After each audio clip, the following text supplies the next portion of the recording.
بسم اللہ الرحمن الرحیم۔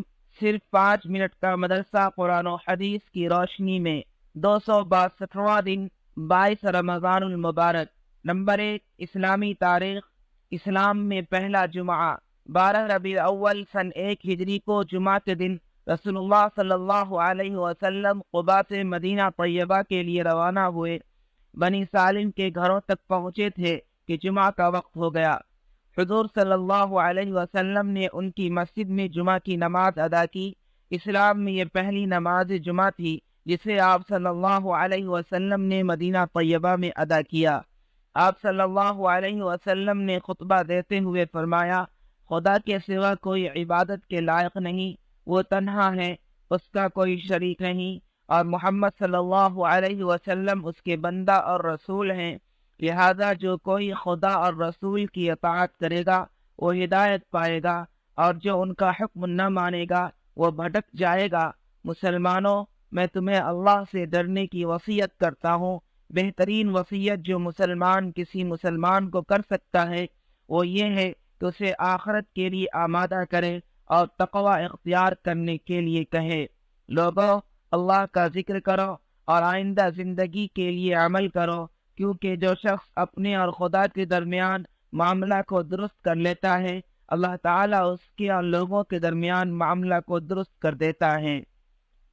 نمبر 2، حضور صلی اللہ علیہ وسلم کا معجزہ، مردہ بکری کا خبر دینا۔ حضرت ابو سلمہ رضی اللہ تعالی عنہ فرماتے ہیں کہ خیبر میں ایک یہودی عورت نے ایک بھنی ہوئی بکری رسول اللہ صلی اللہ علیہ وسلم کی خدمت میں بطور ہدیہ پیش کی، جس میں اس نے زہر ملا دیا تھا۔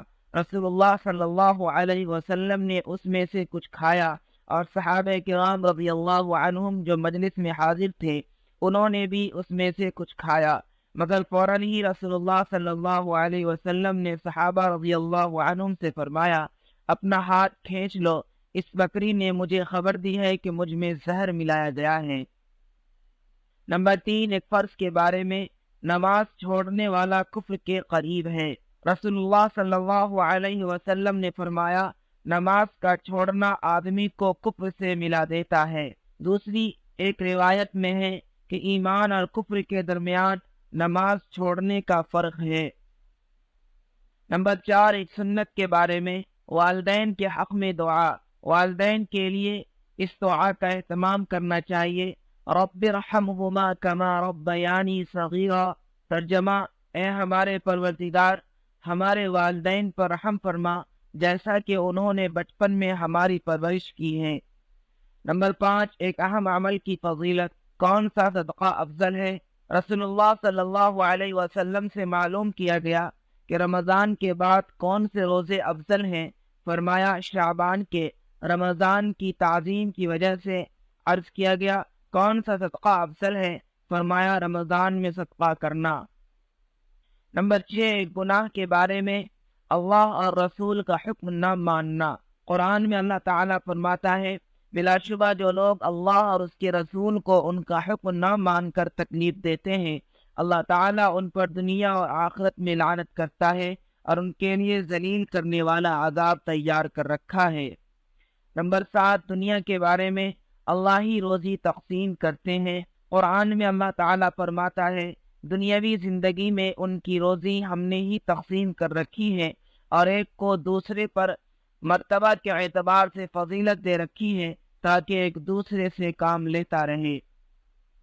نمبر 8، آخرت کے بارے میں، کم درجہ والے جنتی کا انعام۔ رسول اللہ صلی اللہ علیہ وسلم نے فرمایا، ادنا درجہ کا جنتی وہ ہوگا جس کے 1000 محل ہوں گے، ہر 2 محلوں کے درمیان 1 سال کے برابر چلنے کا فاصلہ ہوگا۔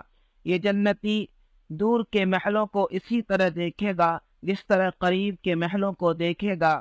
ہر ایک محل میں خوبصورت گہری سیاہ آنکھوں والی حوریں ہوں گی، اور عمدہ باغ اور خدمت کے لیے لڑکے ہوں گے، جس چیز کی بھی وہ طلب کرے گا اس کو پیش کر دی جائے گی۔ نمبر 9، قرآن سے علاج، موسمی پھلوں کے فوائد۔ قرآن میں اللہ تعالیٰ فرماتا ہے، کلوا من ثمرہ اذا اثمر۔ ترجمہ، جب درخت پر پھل آ جائے تو اسے کھاؤ۔ فائدہ، موسمی پھلوں کا استعمال صحت کے لیے بے حد مفید ہے اور بہت سی بیماریوں سے حفاظت کا ذریعہ بھی ہے۔ نمبر 10، نبی صلی اللہ علیہ وسلم کی نصیحت۔ رسول اللہ صلی اللہ علیہ وسلم نے فرمایا، اپنے بچوں کو 7 سال کی عمر میں نماز کا حکم کیا کرو، 10 سال کی عمر میں نماز نہ پڑھنے کی وجہ سے انہیں مارو، اور اس عمر میں پہنچ کر انہیں علیحدہ علیحدہ بستروں